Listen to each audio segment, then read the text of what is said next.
Une année-lumière est donc à 1 kilomètre, ce qu'un kilomètre est à la taille d'un virus. Et l'univers mesure 80 milliards d'années-lumière. Les étoiles sont incroyablement nombreuses. Une seule galaxie contient entre 100 et 400 milliards d'étoiles. Et les galaxies elles-mêmes sont innombrables.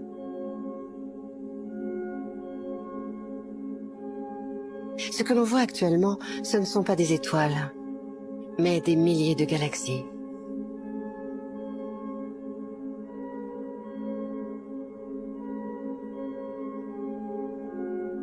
Pour l'ensemble de l'univers visible, cela représente au total 400 sextillions d'étoiles.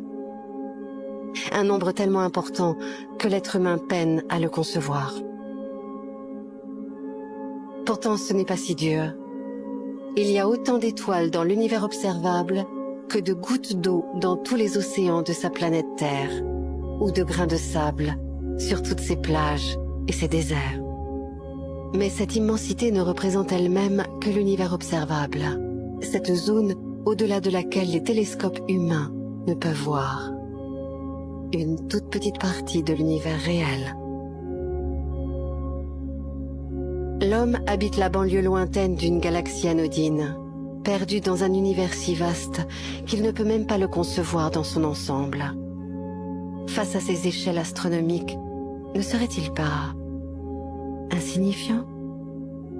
Qu'est-ce qui définit vraiment l'intelligence? Est-ce la capacité à résoudre des problèmes complexes?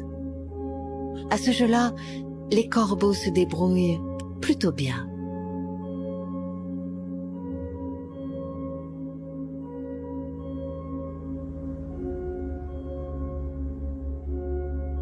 L'utilisation d'outils alors.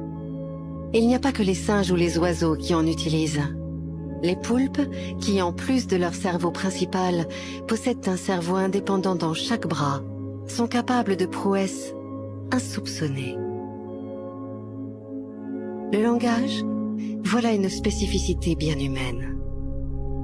En fait, non. La majorité des animaux communiquent de manière complexe. Les abeilles peuvent expliquer précisément où trouver quel type de fleurs, en dansant. Les grands singes comprennent la langue des signes et peuvent même la transmettre à d'autres. Ils ont aussi des capacités de calcul mental comparables aux jeunes enfants. Si l'histoire de la Terre s'écrivait dans un livre de 1000 pages, la vie y apparaîtrait vers la page 185. Cette vie ne serait représentée que par des cellules simples pendant plus de 700 pages. Jusqu'à l'explosion d'espèces multicellulaires des pages 870 à 880. La sortie des eaux ne se raconterait qu'à la page 916. Au cours de cette constante transformation, la planète a également subi 5 crises majeures, dont une il y a 250 millions d'années, au cours de laquelle la vie sur Terre a failli disparaître. Cette extinction de masse a entraîné la disparition de 70% des espèces terrestres et 96% des espèces marines.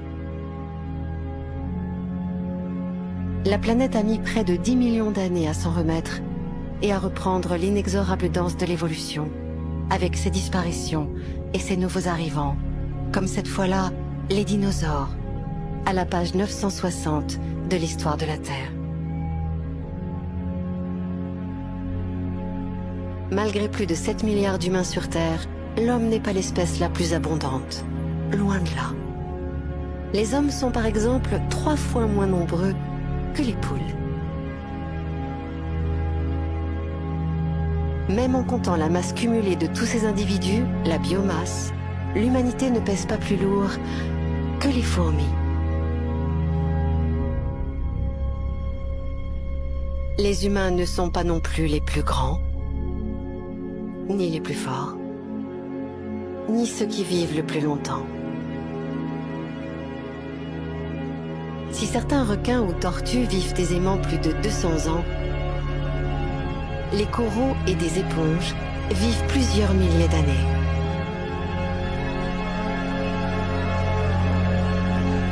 Certaines espèces de méduses sont même capables de rajeunir pour relancer sans cesse le cycle de la vie.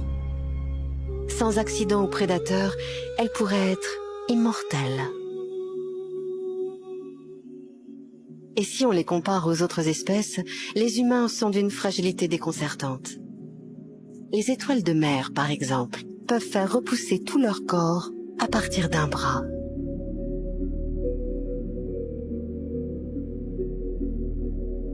Il y a probablement plus de 100 milliards de planètes rien que dans la Voie lactée, et autant dans chacune des centaines de milliards d'autres galaxies. Avec une telle profusion de planètes, comment la vie n'aurait-elle pu évoluer qu'une unique fois? Même avec des probabilités d'apparition ridiculement faibles, l'univers pullule probablement de vie. D'autant que cet univers se transforme continuellement. Chaque jour, 275 millions d'étoiles, donc de planètes, naissent. Autant arrivent en fin de vie et toutes sont en mouvement constant. L'homme ne peut même pas identifier sa propre position, qui n'est pas fixe. À commencer par l'orbite de la Terre, fonçant autour de son Soleil à une vitesse de 100 000 km/h et dont l'humain n'a même pas conscience. Pas plus qu'il ne perçoit que son système solaire entier se propulse dans sa galaxie plus rapidement encore.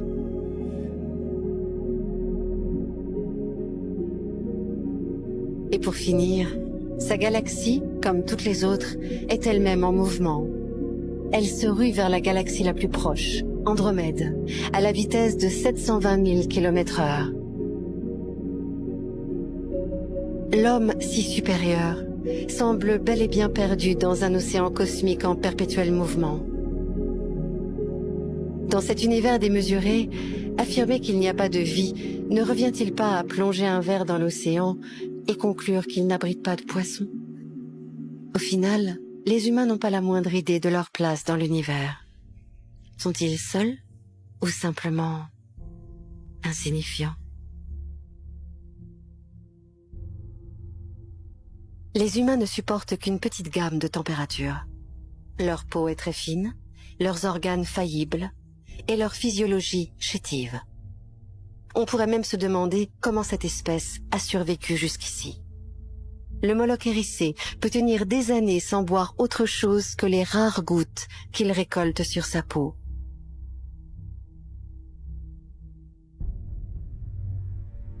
Quant au tardigrade, cette charmante petite bête fait passer l'humain pour une petite nature. Il résiste sans problème et pendant des années aux milieux intensément toxiques et excessivement salés, aux températures de plus de 150 degrés ou de moins 270 degrés, à la suppression totale de nourriture, d'eau et d'oxygène, à des pressions de plus de 1000 fois la nôtre, au rayonnement X et même au vide de l'espace. Au regard de son extrême fragilité, la supposée domination des êtres humains ne semble-t-elle pas insignifiante? Il n'y a pas que le guépard qui batte aisément les plus grands champions de sprint. Le phacochère, le chameau et même une simple mouche les distancent sans effort. Au saut en hauteur alors?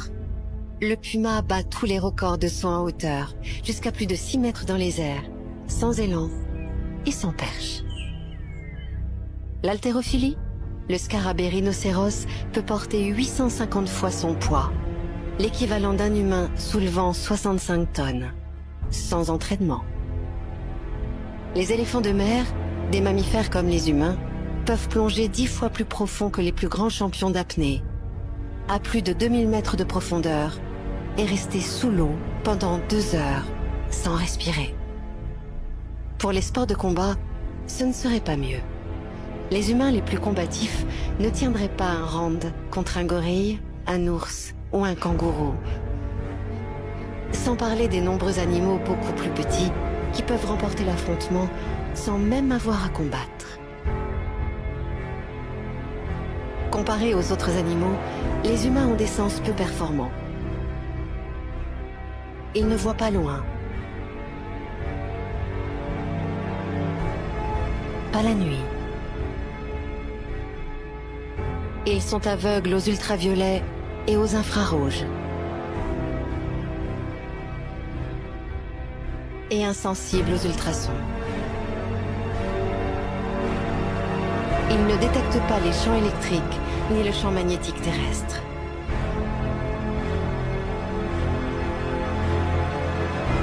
Au final, si l'on compare ses capacités physiques à celles des autres habitants de sa planète, il n'existe pas beaucoup de catégories dans lesquelles l'humain pourrait espérer un podium aux Jeux Olympiques du vivant. Par rapport aux autres espèces, les performances des êtres humains apparaissent terriblement insignifiantes.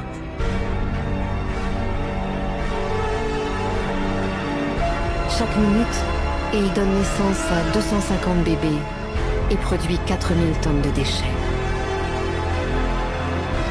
Tous les jours, il produit 240 000 voitures et annihile 400 espèces vivantes. Chaque année, il laisse mourir près de 9 millions d'enfants de moins de 5 ans et détruit 13 millions d'hectares de forêt. L'homme semble privilégier la croyance au savoir, l'avoir à l'être, et l'image du bonheur au bonheur lui-même. Il se pense maître de tout, mais ne se maîtrise pas.